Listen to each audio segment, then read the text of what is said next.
Hello friends, welcome to Mechanical Engineering Solutions. In this video, we will talk about non-Newtonian fluids. In the last lecture, we have studied the viscosity and Newtonian fluids. Now, we will go into the non-Newtonian fluids. Non-Newtonian fluids are defined as the fluids which does not obey the Newton's law of viscosity. That means there is another quantity required to define a fluid, and which is apparent viscosity.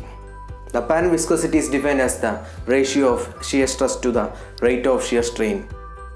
For non-Newtonian fluids, the shear stress is not directly proportional to the rate of shear strain.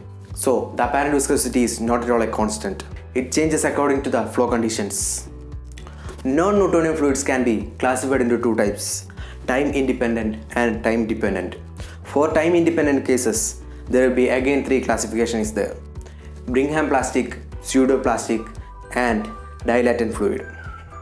When coming to the time dependent, there will be again two classifications: thixotropic and rheopatic. When we consider Brigham-plastic, the fluid which have dual characteristics, yes, it will act as solid as well as fluid. When the applied shear stress is very low, it will be act like solid. When the applied shear stress is above the yield stress, then it will be like fluid. For example, oil paints and toothpaste. When we get into the packet, it will be like solids. When we squeeze it out, it will be like fluid. Next, we are going to the pseudoplastic. If the apparent viscosity of a non-Newtonian fluid is decreasing with the applied shear stress or the shear strain rate, it will be called as pseudoplastic. Or we can say that its viscosity is decreasing as the applied shear stress increases. So we can say that it is a fluid with shear thinning. For example, paints. When we stir in paints, its viscosity gets reduced. Now we can go to the third one, dilatant fluid, which is direct opposite of pseudoplastic.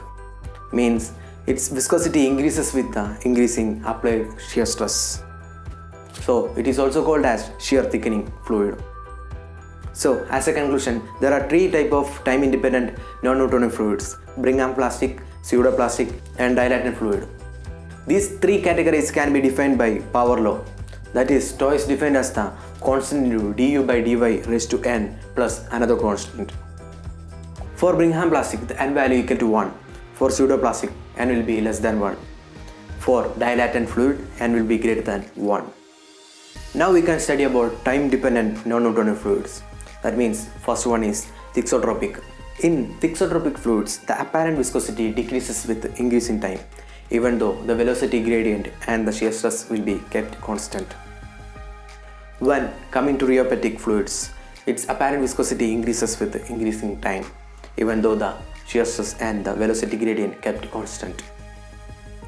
So we can conclude these non-Newtonian fluids into 5 types: 3 time independent and 2 time dependent.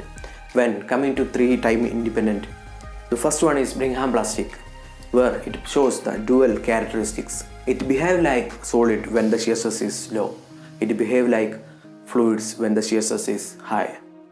When coming to the pseudoplastic, the apparent viscosity decreases with increasing shear stress. And coming to the dilatant fluid, the apparent viscosity increases with increasing shear stress. And coming to the time dependent, thixotropic, the apparent viscosity decreases with increasing time, even though the shear stress and velocity gradient kept constant. And coming to the rheopatic, its apparent viscosity increases with as the time increases, even though the shear stress and velocity gradient kept constant. This is a simple topic, and many questions will ask from this topic as a direct question. So just remember what I said. Hope you enjoyed this lecture. Do subscribe and share this channel to those who need it, and enjoy the magic of mechanical engineering. Thank you.